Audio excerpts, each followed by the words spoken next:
Hey, what's up you guys? It's Kyle from No BS Investing, and today I'm going to talk to you about the different retirement accounts you can have and the differences between 401ks, IRAs, in both Roth and traditional. Now, before we get started, please make sure to like, comment, subscribe, and hit the notification bell. Now, hopefully by the end of this video, you'll be able to weigh out the pros and cons, advantages and disadvantages between all the different variations of retirement accounts you could potentially have and figure out which one's best for you. Now, the first question I'm going to address today is to Roth or not to Roth? And who the heck is Roth anyway? What does he have to do with my retirement account? Now, the main difference between a Roth and a traditional retirement account is when you get your tax benefit, right?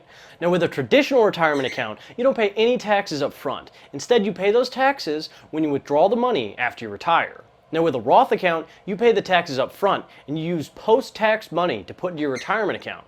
Then, when you withdraw it after you retire, you don't have to pay any taxes on the income that you pull out, not even the interest that you've earned on all of your investments. So, with a traditional account, if you make $100,000 a year and you put in $5,000 a year into your retirement account, you would not pay any taxes on this $5,000.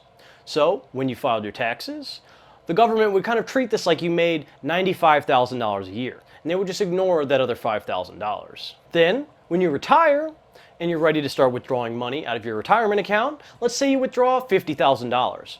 You're going to have to pay the standard income taxes on that $50,000, as if you made $50,000 as a normal salary job that year. Now, with a Roth account, you would pay taxes on that full $100,000. And then, out of your take-home pay, that's where you would take the $5,000 you wanted to invest in a retirement account. Then, when you retire, if you wanted to withdraw $50,000 out of your retirement account, you wouldn't have to pay any taxes on it because you already paid the taxes on the money before you put it into that retirement account. With that being said, the name of the game is to pay as little taxes as possible. So, when you're deciding to Roth or not to Roth, you want to kind of figure out, am I making more money now than I'll be withdrawing when I retire? Or am I very early on in my career and maybe I have a huge amount of room for growth, so I'm not making a ton of money now, so I'd rather pay the taxes now, that way when I withdraw more money later on, I pay less taxes on that. And whichever amount's lower, that's where you want to pay the taxes. So for someone who's early in their career, it definitely can be advantageous to go ahead and go with a Roth account. Now, if you make a sizable income right now, and you don't think you'll need nearly as much money to live when you're retired, since you won't have a mortgage payment or car payments or any of those loans that you'd have to worry about, and so your cost of living is going to be a lot lower, then it might make a lot more sense to go with a traditional retirement account right now. Okay. So this is all great, but what is the difference between a 401k and an IRA? Now, the main difference is that a 401k must be sponsored by an employer. So if your employer offers a 401k, then you can go ahead and get one. If you're unemployed or your employer doesn't sponsor a 401k, then that's not really an option for you at all. Now, an IRA is an individual retirement account.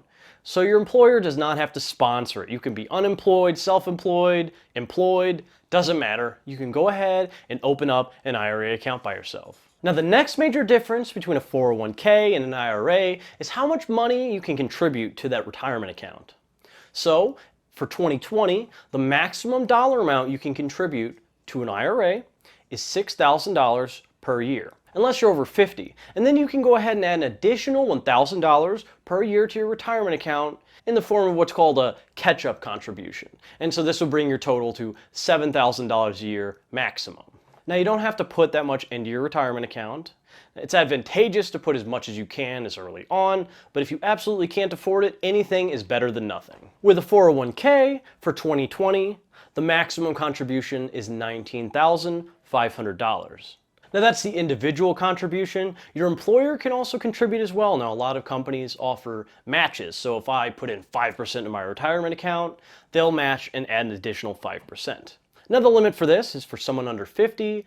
The total contributions, including employee and employer, can be up to $57,000 or 100% of your salary, whichever one is lower. Now, if you're over 50, this also includes the $6,500 catch-up contribution, and so the total is $63,500 as the maximum contribution between employer and employee. Now, like anything else that's highly regulated by the government, there are some other stipulations that I should mention.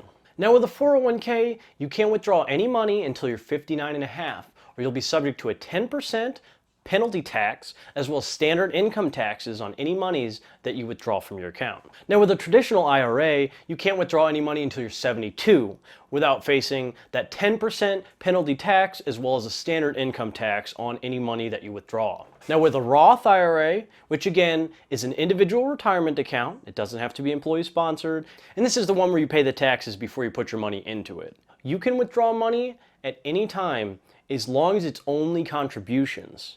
If you try to withdraw any of the money that you earn from interest from those contributions, you'll pay the 10% penalty tax as well as standard income taxes on the money that you withdrew.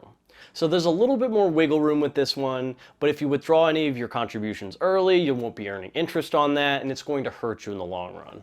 Now something else to consider, and is a cool little feature, is that with a 401k retirement account, you can actually take a loan out against your retirement account. So it's kind of like taking money out, but you're going to have to pay interest on that, and you obviously have to pay it back because it's a loan, it's not a withdrawal. And then, while the money's not in there, you're not earning interest on that, and so your retirement is not growing as fast as it could be. So there's obviously very clear downsides here. And I mentioned that employer contribution match earlier. If your employer is offering to match any amount, definitely get a 401k with them and contribute at least the minimum required to get that match. Otherwise, you're just throwing away free money. I mean, if you make $100,000 a year and they match at 5%, that's $5,000 towards your retirement every year that you could be missing out on if you don't put that money in there. It's free money. And there's nothing to say that you can't have both a 401k and IRA retirement account. So if you really want an IRA for whatever reason, but your employer matches, open a 401k with them, hit the minimum required contribution to go ahead and get that match, and then whatever money you wanted to put in the IRA, Roth IRA, whatever it is, you can do that too. You can have 2 retirement accounts.